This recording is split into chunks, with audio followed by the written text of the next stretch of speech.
یہودیوں کا کلچر ان کو جب زوال آیا ہے، ان کے دور عروج میں بھی یہودی کلچر کو پذیرائی حاصل نہیں ہوئی، ٹھیک ہے نا جی؟ نہ دور عروج میں نہ دور زوال میں، 2000 سال کا دور زوال ہے، 1948 تک حضرت عیسیٰ علیہ السلام کے دور سے لے کر جب یہ اپنا وہ کیا کہتے ہیں ٹائٹس رومی نے جب ان کی تباہی پھیری ہے، اس سے لے کر پھر، لیکن اس دور زوال میں کسی نے کبھی بھی یہودی کلچر قبول کرنے کا نہیں سوچا تھا۔ اس کے برعکس اسلام جب آیا ہے تو اسلامی تاریخ کا یہ بہت بڑا ایک خاصہ ہے کہ مسلمانوں نے کبھی کسی کو مسلمان ہونے کا نہیں کہا تھا۔ ایک مثال ملتی ہے سر، سلیمان اعظم قانونی کے دور میں، دی گریٹ سلیمان ایمپائر جسے کہتے ہیں عثمانی ترکوں میں سے، اس نے اپنے دور میں ایک حکم جاری کیا تھا کہ تمام لوگ جو ہے غیر مسلم یا مسلمان ہو جائیں اسٹیٹ چھوڑ جائیں، لیکن جو ہی یہ حکم اس نے شام کو نافذ کیا تو سیکرٹری نے فوری طور پر چیف جسٹس کو اطلاع دی کہ خلیفہ نے یہ حکم دیا ہے، تو فجر کی نماز پر خلیفہ کی اور ان کی ملاقات ہوئی، ابھی وہ اس کا آرڈر جاری نہیں ہوا تھا، تو اپنے چیف جسٹس نے کہا کہ حضور والا آپ نے جو حکم جاری کیے جو غیر شرعی ہے، اسلام اس کا قطعی اجازت نہیں دیتا، اور فرمایا لا اکراہ فی الدین،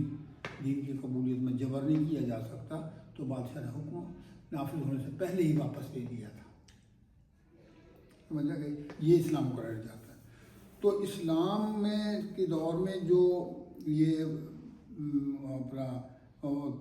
میں نے ابھی یہ ڈسکس کر رہا تھا، آپ بھی پھیلانے میں ریاست اپنا مسلم معاشرے کے جن اداروں کا کام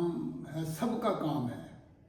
لیکن سب سے زیادہ کام ریاست کا ہے، صوفیہ کا بھی نہیں۔ اور یہ بات یاد رکھیں کہ آپ کے اخلاقی لیکچر اتنا اثر انداز نہیں ہوا کرتا جتنا آپ کے مفادات کا تحفظ کا تصور اثر انداز ہوتا ہے۔ ریاست کی شکل میں ہر فرد کے تمام مفادات کا تحفظ ہوتا رہا ہے، یعنی جان، مال، عزت، آبرو سب کا تحفظ ہوا ہے، ٹھیک ہے جی، حتیٰ کہ اس کا کلچر کا تحفظ ہوا ہے۔ کوئی یہودی ہے، یہودیوں کے مطابق جی، آپ ہماری فقہ کی کتابیں اٹھا کر پڑھ کر دیکھیں، اس میں اب تک یہ لکھا ہوا ہے، یہ مسائل لکھے ہوئے ہیں کہ اگر کوئی ذمی ہے، کوئی ذمی مسلم ذمی مطلب غیر مسلم جو اسٹیٹ میں رہتا ہے، کوئی ذمی ہے اور اس کے مسلک میں شراب پینا بیچنا جائز ہے، تو اسلامی ریاست میں وہ شراب پیے گا بھی بیچے گا بھی، آپ اس کے کاروبار کو نقصان نہیں پہنچا سکتے۔ اگر آپ نقصان پہنچائیں گے تو آپ تاوان ادا کریں گے، سزا ملے گی اس پر۔ اس حد تک اسلام نے ذاتی حقوق کا تحفظ کیا ہے۔ یہ وہ چیز تھی جو جس کی وجہ سے لوگ دھڑا دھڑ مسلمان ہو رہے تھے، اور اپنا اس میں سب سے زیادہ کنٹریبیوشن ریاست کا ہے، صوفیہ کا بعد میں ہے، تاجروں کا بھی ہے، سب کا ہے، لیکن ریاست کا سب سے پہلے سب سے تحفظ ریاست کا ہے۔